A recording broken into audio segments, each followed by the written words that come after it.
Okay, so hopefully you've had a chance to watch the What is Biochemistry video, and it gave you hopefully an idea of how much chemistry actually is involved in biology. And the first thing we want to go through is just a few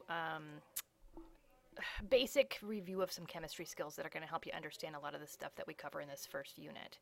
So we're just going to start back with what standard atomic notation is. And this is just a standard way of expressing everything that's on the periodic table when we talk about an element, or at least the important things that we need to know. So when you look at a periodic table, and I will post one in the notes, each one might be laid out a little bit differently, and there'll always be a legend there for you to decipher what the numbers mean. So standard atomic notation has come up so that when you take that information off the periodic table, it's always written in the same way. So if you recall, hopefully you maybe learned this in grade 9 or 10, that our top number in standard atomic notation is our mass, and that number is rounded to the nearest whole number, and our bottom number is the atomic number.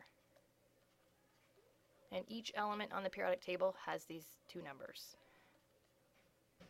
Now the special thing about the atomic number, it tells you how many protons and electrons.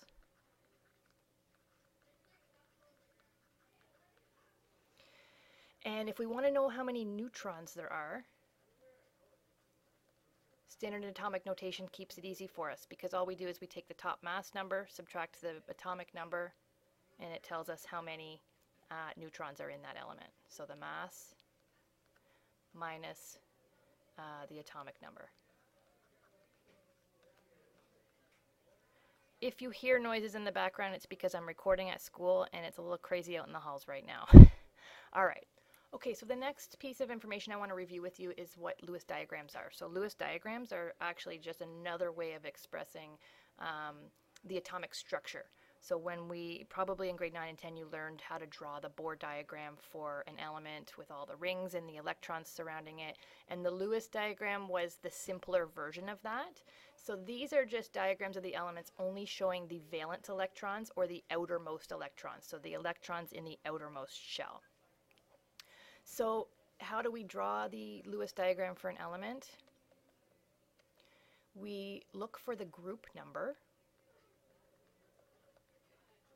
on the periodic table. That's at the top of each column.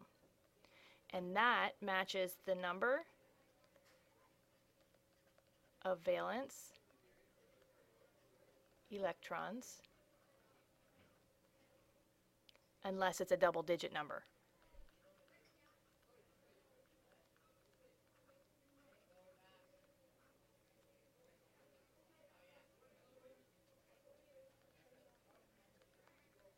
And if it's a double digit, for example, if you're in group 17, then all you do is you look at the second digit, and that digit tells you how many electrons are in the outermost shell. So for example, sodium is group 1, so therefore there is 1 valence electron. Okay, and chlorine, group 17, has 7 valence electrons.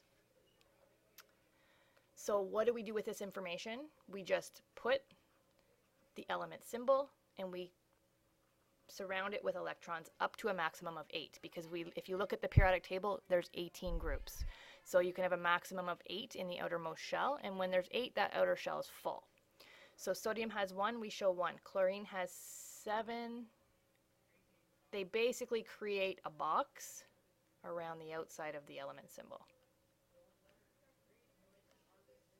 Okay, the last thing I want to review with you in this lesson is the difference between an ionic bond versus a covalent bond. So an ionic bond is a metal, when a metal comes together with a nonmetal, because what happens is the metal will lose an electron and become positive. Nonmetals gain electrons and become negative, so therefore the positive and negatives attract. So I'm just going to show you a quick example of what that looks like. So sodium has 1 electron. Chlorine has 7. And if you recall, an element is stable when it has a full outer shell.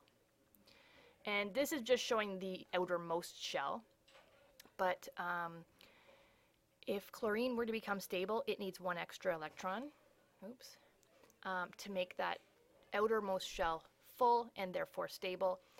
This outermost shell for sodium, it can either gain 7 more, which is a lot, and elements don't like to do the hard thing, they like to do what's easiest. So they can either gain 7 or lose just 1. And so they're going to do whatever's easiest. And so it's easier for sodium to just lose 1. And that's what happens. So if you think about why an ionic bond forms, sodium has 1 to give up, and chlorine needs 1. So when sodium loses 1, so it loses 1 electron, and it ends up with a positive charge because electrons have a negative charge. So if you're losing a negative charge, you end up being positive.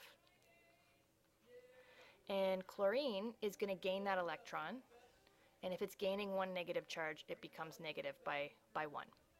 And if you recall from your properties of electricity, positive and negatives attract, and therefore sodium and chlorine come together in an ionic bond. Okay, and the last one is covalent, and you're going to see some similarities in a covalent bond. The overall goal is the same, and that is to become stable or have a full outer shell.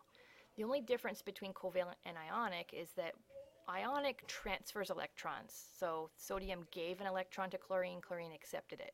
In covalent, elements will come together and they're actually going to share their electrons to give them that stable outermost shell. So if we use hydrogen as an example, hydrogen has 1 electron in its outermost shell.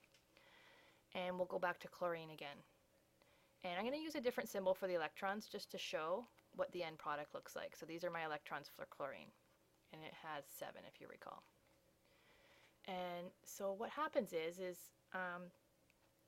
hydrogen has the 1 electron that chlorine needs. So instead of transferring, because what happens is the ionic was a metal and a nonmetal, covalent only happens between 2 nonmetals. So if you recall from your periodic table, there's a little staircase to the left. To the right of that are all of your nonmetals. To the left of that are all of your metals. And most of the periodic table is made up of metals. So as soon as you have, and hydrogen's your one exception, it's a nonmetal. As soon as you have 2 nonmetals coming together, they're going to share their electrons rather than transfer. So you just have to figure out how it's going to fit to make those outer shells stable. And hydrogen only needs 1 more to make it stable because it just has that 1 shell that can hold 2. So what happens in a covalent bond is they share. And so hydrogen moves its electron over here to share and make that outermost shell for chlorine have the 8 that it needs. Hydrogen has the 2 that it needs. And usually what you do is you show